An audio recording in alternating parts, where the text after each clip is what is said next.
別看這位花甲老人日日進廠幹粗活，他心中藏着的卻是改變中國的大智慧。被下放到江西，一開始所有人都覺得他大勢已去，再無翻身可能。但工友的暖心鋪路，家人的相守相伴，讓他熬過至暗歲月。種菜讀書，做工度日，熬了3年多，蟄伏歸來，直接改寫國家命運。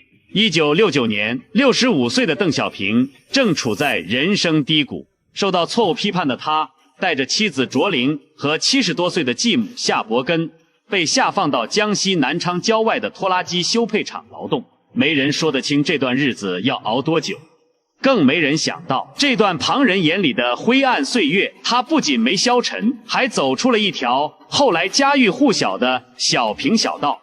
1969年10月，一家3口離開北京，南下江西，住進了工廠附近一棟冷清的舊樓。剛到的時候，環境陌生，處境落差大。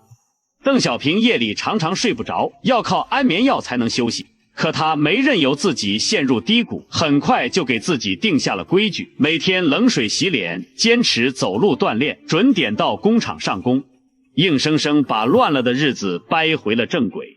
在廠裡，他幹的是鉗工活，這門手藝他並不陌生。年輕時候在法國勤工儉學，他就在工廠做過工。隔了幾十年，重新拿起銼刀，他一點不含糊，幹活一絲不苟，從沒因為身份懈怠。工友們照着技術標準評，還把這位新來的老師傅評成了4級鉗工。工廠的負責人是他早年的老部下，能照應的地方都盡量照應。最暖心的是工人們的心意，從住處到工廠本來要繞一大圈，路也不好走，大夥兒就特意在工廠後牆開了一道小門，用蘆薈渣鋪了條500米長的小路，直通樓下，讓他上下班能少走冤枉路。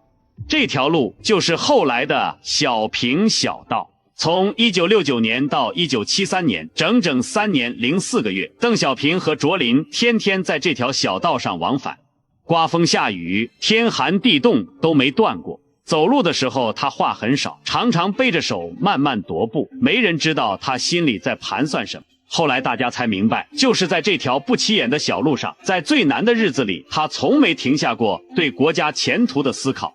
下班回到家，他也閒不住，帶去江西的一箱子書，有空就一本本讀，讀得又深又雜。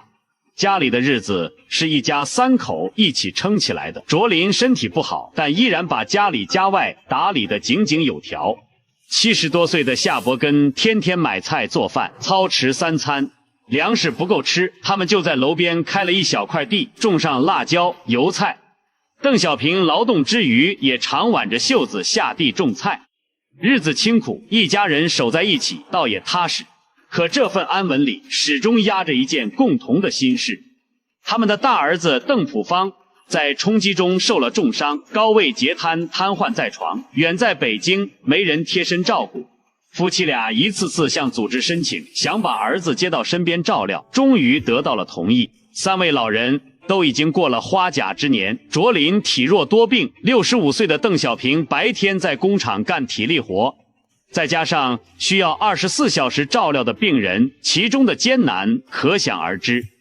沒人知道這副壓重擔他們能不能扛得下來，更沒人能料到這段擠在舊樓裡一邊做工一邊守着病兒的至暗歲月，會在幾年後推着整個中國迎來全新的拐點。這一家人要怎麼熬過這段最難的日子？低谷中的鄧小平又在這條500米的小道上想透了哪些關乎國家未來的大事？點擊頭像進入主頁，下集馬上揭曉。